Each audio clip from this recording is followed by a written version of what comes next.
Trigger proof does not mean triggerless. It means being responsible for your triggers.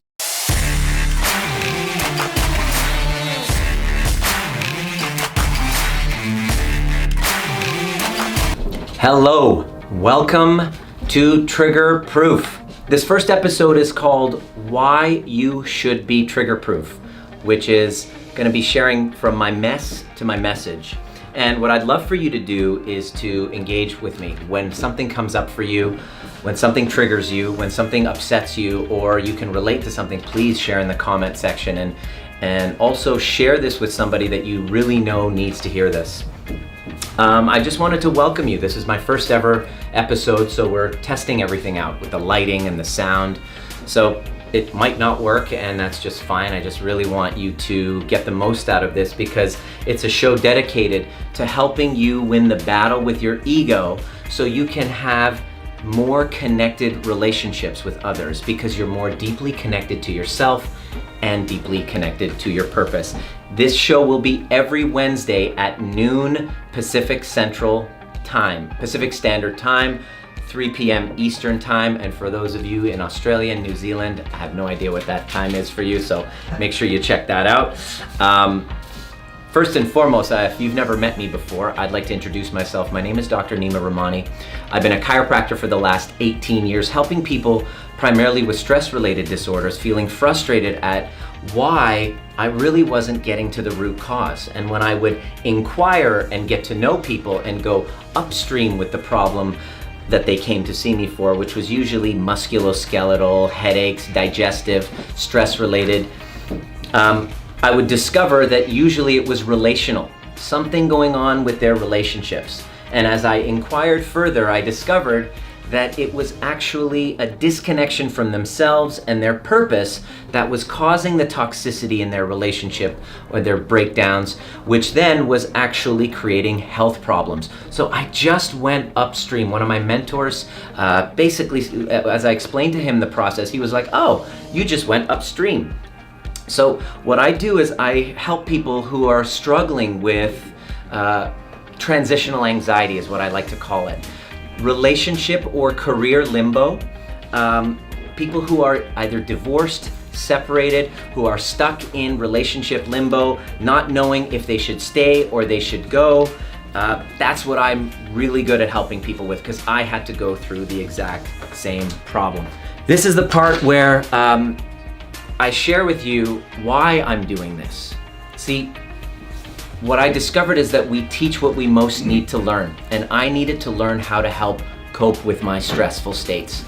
And it wasn't until I realized that I was paralyzed by anxiety and depression that I had to use mindset tools to help me get powerfully aligned with who I am. And these discoveries led to me wanting to leave the practice and teach people how to get to the root cause of the root cause. But last year, during a toxic relationship breakdown, these hands that I've used to help heal thousands of people were actually in an unconscious moment used to hurt my girlfriend. And it was probably the biggest, most epic wake-up call that I've ever experienced, both of us experienced. And we together and separately committed to actually finding out three things. I was absolutely committed to finding out three things.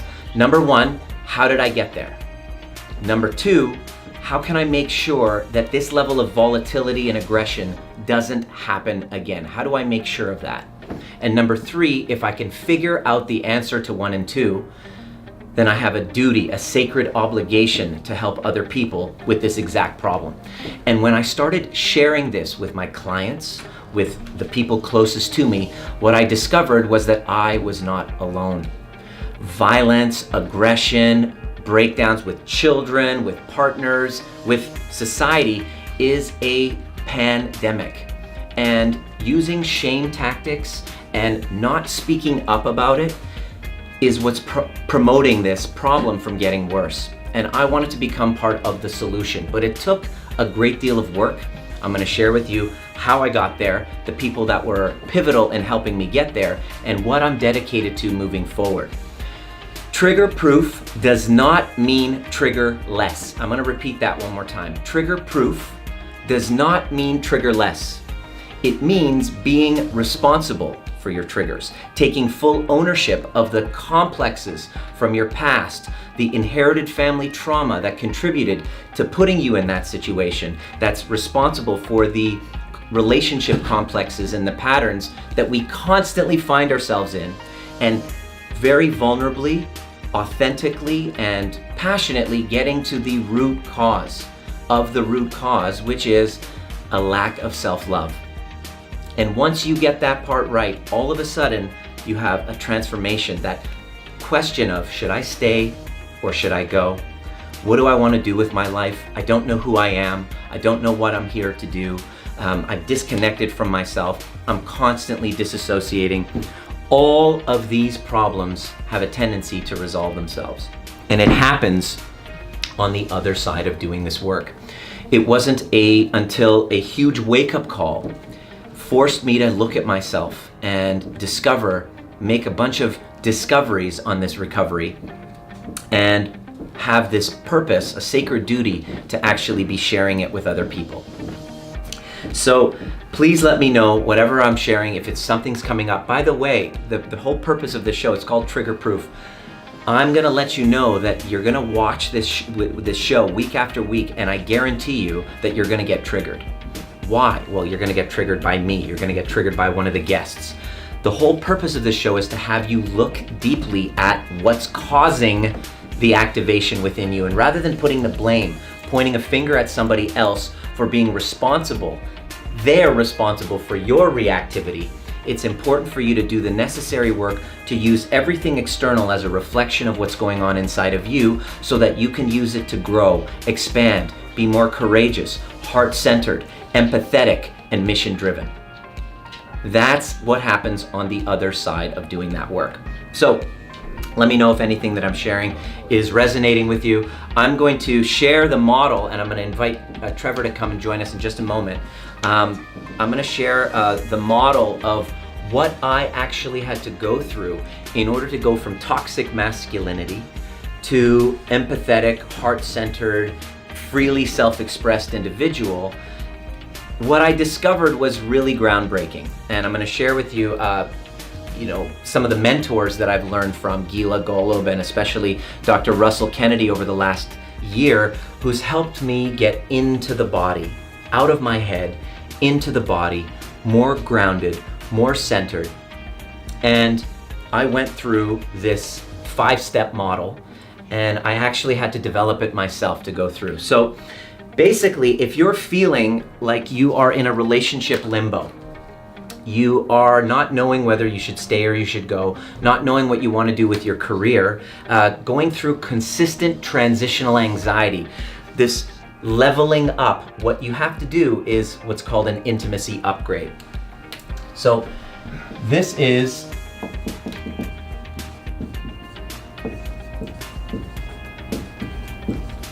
what this entire show is about, and I'm going to share it with you right now. So there are 3 components to it in the center,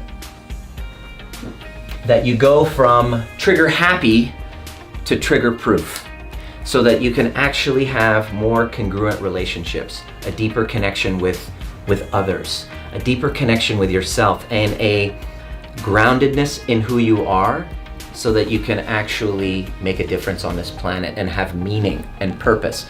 What causes me to be disconnected from meaning are the hormones of stress, the nervous system.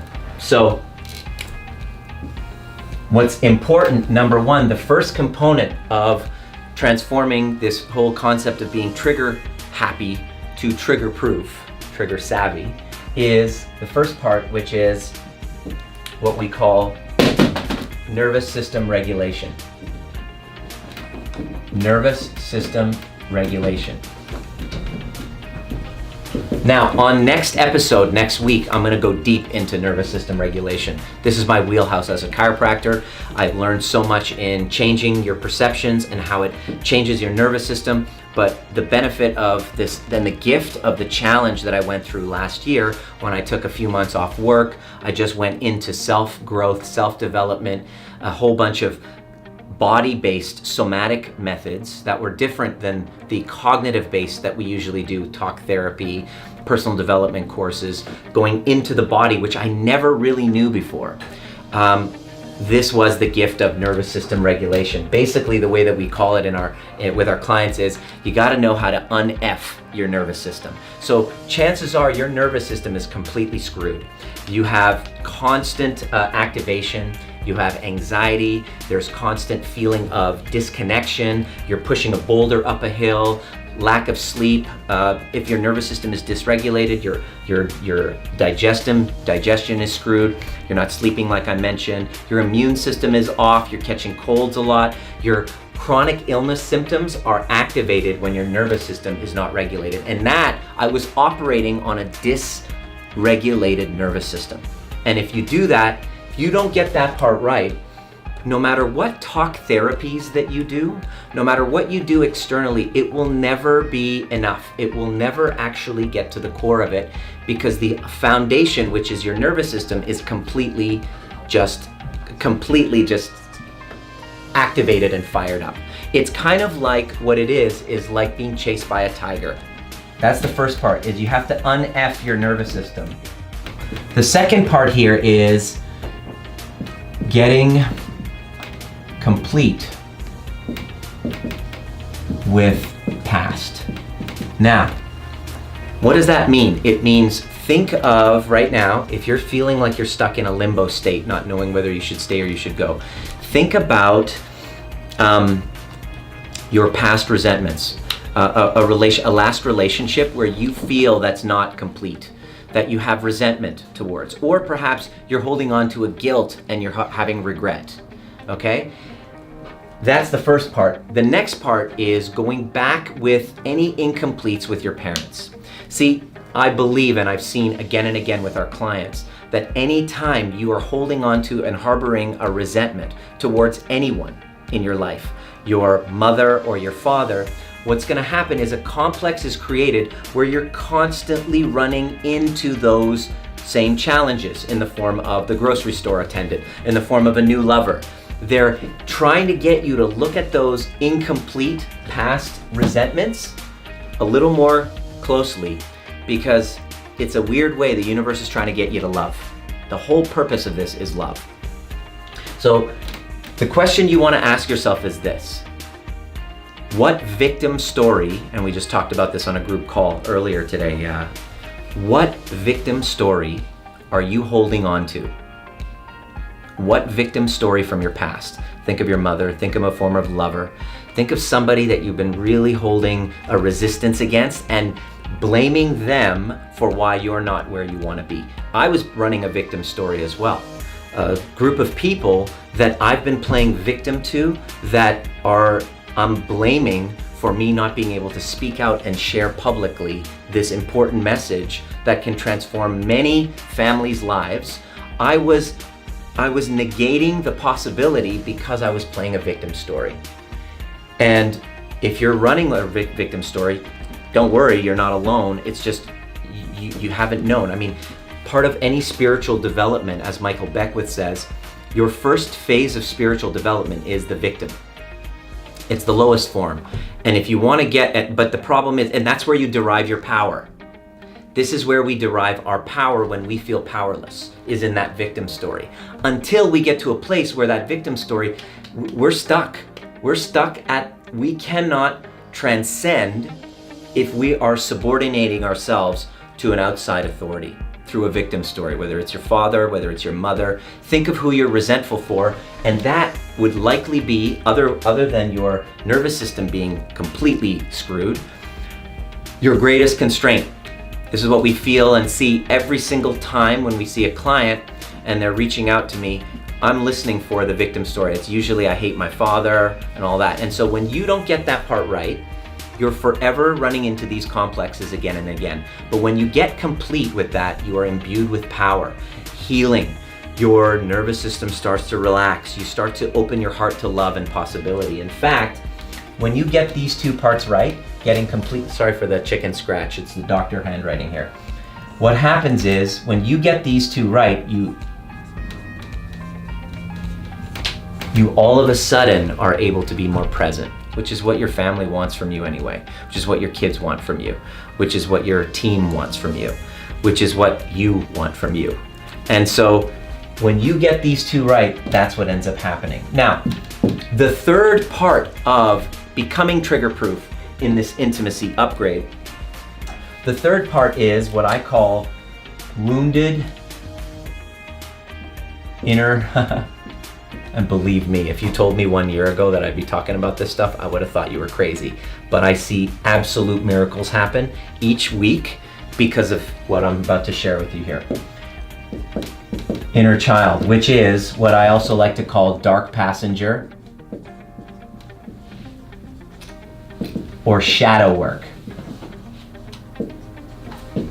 Basically, this part here is about stop playing victim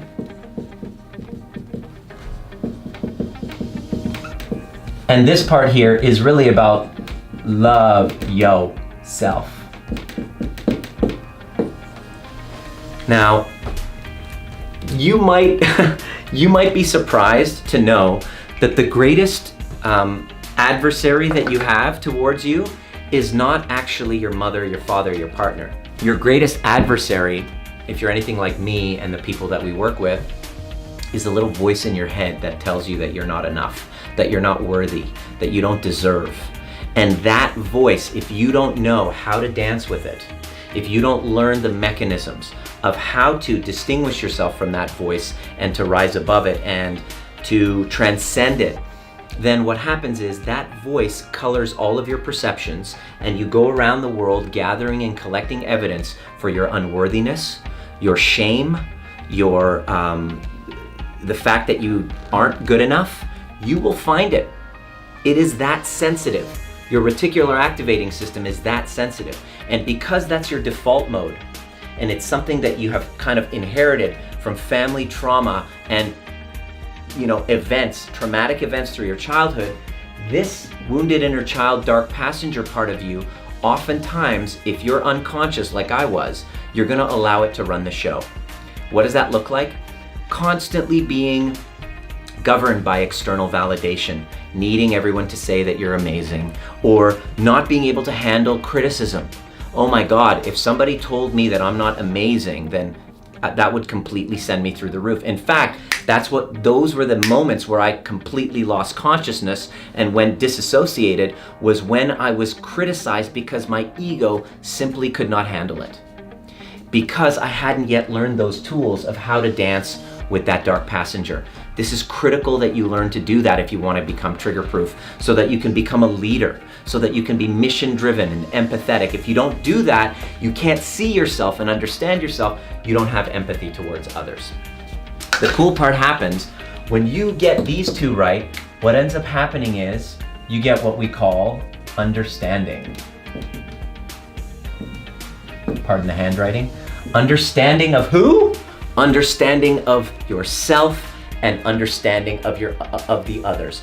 I did the impossible last year when everything just completely turned to crap for me and exploded, which was all a gift. It actually forced me to go back and heal my relationship with my parents and consistently do the work on loving my inner child, and which is a work in progress. It's not overnight. It takes pushing through resistance. In fact, your inner child will probably say F you when you try to reach out to them in the first place. It takes persistence, and when you get it right, all of a sudden, self-love emerges. Freedom, you're able to be yourself and not feel shame, not be governed by shame, which is what completely causes paralyzing suicidal depression. I know, I've been there, I understand the mechanisms, not from a neuroscience perspective, but from experience as well. So, understanding of self and other. Who doesn't want more of that? And so when you regulate your nervous system and your wounded inner child and your shadow, I'll tell you what happens here. Take a wild guess what you get when you've completed and you've learned how to dance with your dark passenger and your nervous system is regulated. I'm gonna come back to that. Take a wild guess, I'd love to see. The next part here, what you need in order to upgrade your intimacy, which you totally require, this is what I had to go through, is to learn empathic communication. When you're disconnected and disassociated because of old trauma, you have no ability to see yourself and you have no ability to empathize with yourself, which then in turn, you're not able to see and empathize with another human being. And so learning how to be empathic towards yourself and other people is critical if you want to develop and deepen intimacy in your relationships, if you want to have a badass life, if you want your business to thrive, if you want your health to expand and heal relationships.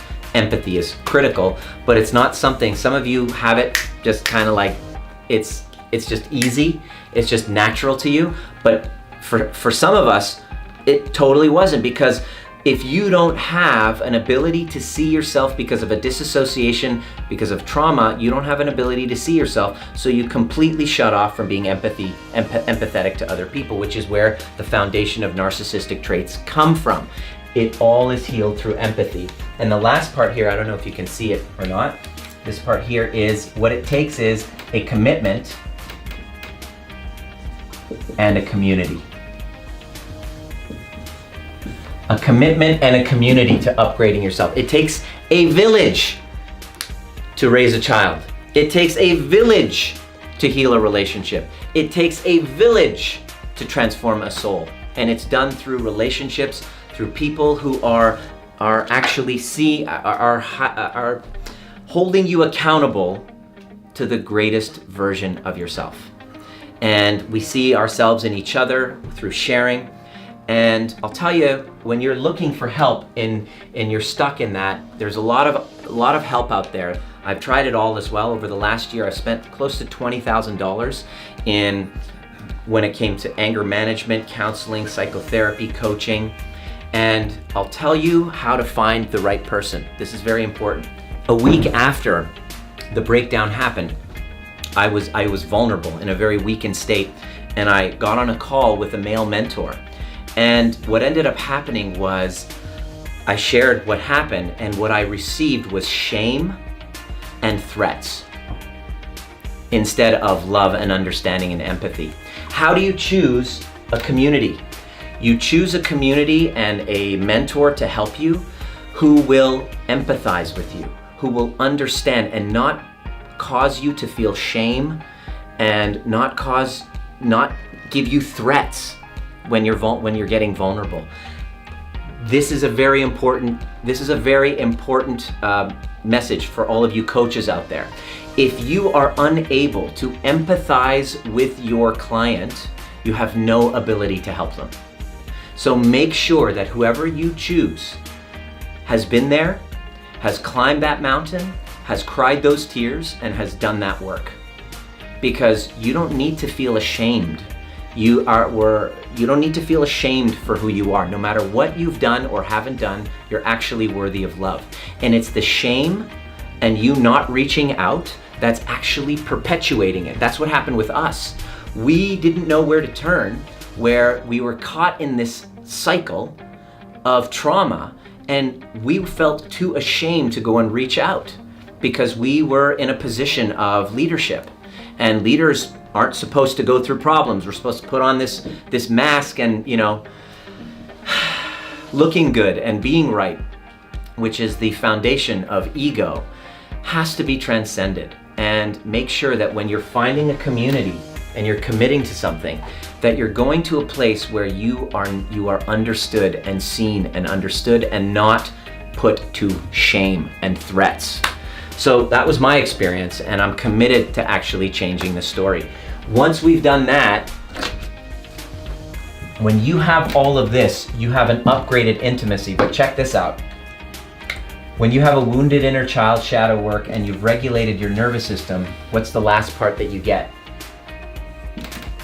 Fulfillment and authenticity.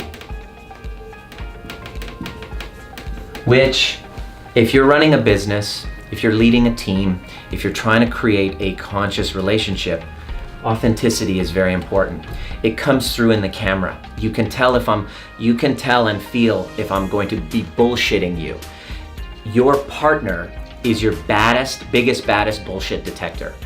And this kind of work is not for the faint of heart. It's for those who are taking responsibility for their triggers. and wanting to be at cause for its transformation. Because when you get all of that right, what happens in your life? The last part here, which is what we want, love. This is really what we're here for. It's the meaning of it all. It's the universal solvent. It's basically why you do what you do. It's why you have a family. It's why we get into relationships. It's why I'm doing this show, is because I have a vision of expanding more greater states of gratitude, presence, love, and certainty in your life. And it can only happen by going inward and upgrading your own intimacy. And I wanted to acknowledge a few people. First and foremost, number one, Dr. Russell Kennedy, who helped teach me these methodologies. Number two, Dr. John DeMartini, one of my mentors, and the greatest teacher of everyone, of it all for me in the last few years is Amanda. I wanted to thank her as well. But I wanted to acknowledge Trevor, who after the breakdown happened last year, I reached out and I shared. He's one of my clients and one of my friends. And he basically said, hey Nima, I can relate to what you're going through and I can see the work that you're doing. Would you mind helping me and my wife? And I said, here's what I'm going through. I'm happy to share my discoveries in my recovery. And this is what I'm working on. Let's try it on with you. And I'd like to invite him over here to talk a little bit about what that has been like for him. This is his studio here. He just helped set it up. And so, yeah.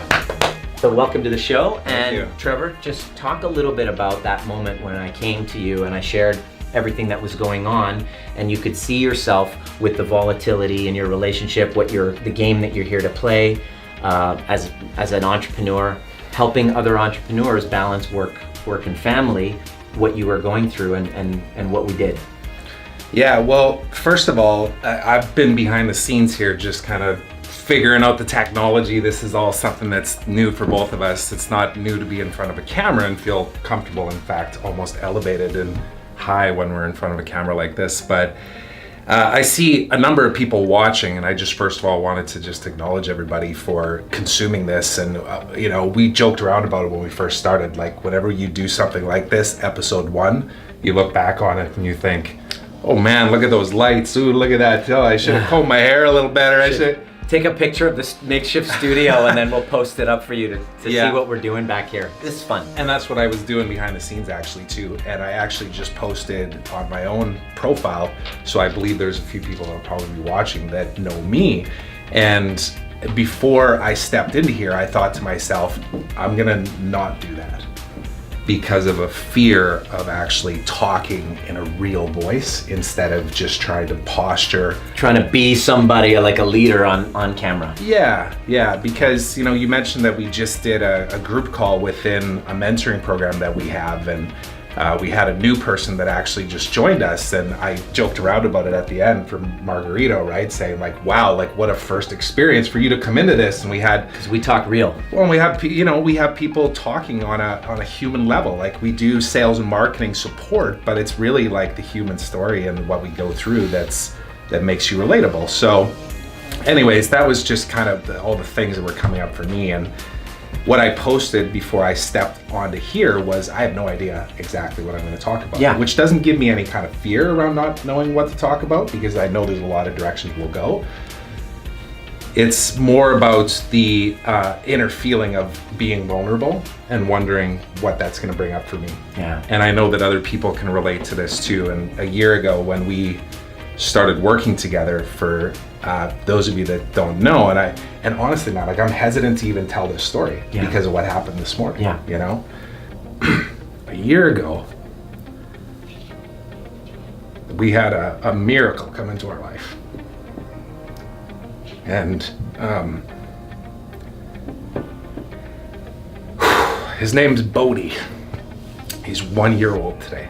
He was 4 months early, and it just flipped our life upside down, right? Premature. So yeah, it was very premature. And for those of you with kids, or even though those of you that don't have kids, you probably know, like he was 1.5 pounds when he was born. And we had lost a baby previously who was around the same size. Almost at the exact same time, like 2 or 3 days difference. And so when I met you a year ago, we were we were in hustle mode still. We were trying to figure out how to be parents and how to raise at the time like a 14-month-old. And we knew that we had another one coming in like 6 months. So we were like, all right, we need to fix our shit, you know, like let's get good with each other. And, you know, I'm gonna fix you. Yeah. This is relationship limbo. Holy Very crap. common, you can relate to. Yeah. So I was, you know, in fact, our very first conversation was exactly that. You were in a car after landing in Australia, and I got introduced to Nima by my best friend, Mike, who's actually in the other room over there right now. He can hear us. And he's like, yeah, I think maybe you should talk to this Nima guy. I was like, all right, whatever, I'll figure this out because I need to fix my wife, so I will figure this out, right? So I get on a call with Nima, and you know, within the first 5-10 minutes, I'm already committed, I'm already sold. I know, like I've done enough of this to know that I don't need to be sold on it. I literally just need the commitment and somebody to say, you're in, you're in, you're in. Let's do this. So we did it, and the experience of it was very humbling. It was very, you know, opening for us to actually go through all that. And this is where I'm kind of hesitant on how much of this I should share. You don't have to go too deep. I just want you to know. Yeah. I just want you to touch upon over the work that you've taken on. Yeah. Instead of putting the finger on that person is responsible. Yeah. What has resulted in you taking this on? Yeah. So you know, to fast track that story, essentially, you know, Bodhi shows up like 3 weeks after we work together and do the weekend experience. And now all of a sudden our life's in like, you know, we're working 16 hours a day between the hospital and everything else. And as you can imagine, it's been insane ever since. You know, I took out a big loan for the business. I was growing the team. We went through ups and downs and ups and downs. And throughout that, we've had tons of breakdowns along the way. And as you were talking through this, the whole idea of presence, understanding of self, and fulfillment and authenticity, you know, at different moments, I feel like I have this under control. But in every different moment throughout the day, I also feel like a massive failure in all of these areas. 100%. You know? This is consciousness work. Yeah. So it's not like there's those people who say, well, I did the program, I should get this. Here's the deal. This is consciousness work, and being trigger proof doesn't mean being triggerless. It means being intentional with who you are, with why you're here, and creating a context for all your relationships. So that when the breakdowns happen, not if, No. but when, your time span of suffering, which is normally weeks to months, can now turn into minutes. And be trigger responsive rather than reactive. And so I want to acknowledge you because today we went through the very similar thing. It happened in the moment. It happens in the moment, and that's what relationship is. This is really about what I wanted to acknowledge you for before we kind of sign off is this show is for people who are dedicated to making their relationships a spiritual practice, as Eckhart Tolle says.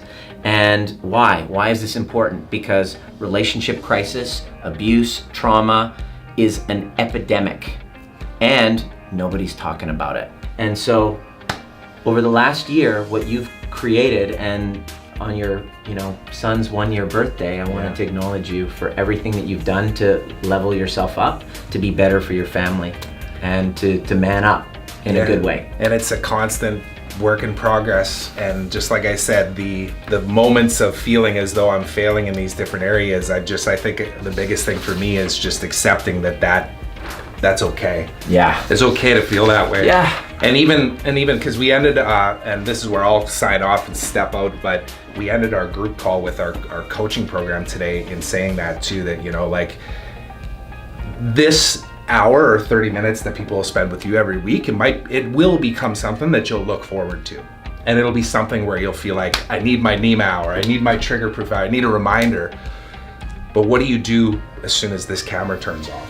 That's the whole key to all of this. And that's the part that is every hour, every minute exercise. Yeah. So to take away, there's a lot to go over here, and you will do that over the next several weeks. Next week we're gonna go over nervous system regulation, so you can learn how to regulate yourself. And it's the most important thing that a person can possibly do. And in the moments you might think that maybe it isn't because you're too busy and you got bills to pay, and you got this and that and all these responsibilities, but if you don't take care of yourself, and I'm living proof of this, your whole life crumbles around you. Family is screwed, your businesses, Yeah. all of that. So thank you, brother. Yeah. So Thank you.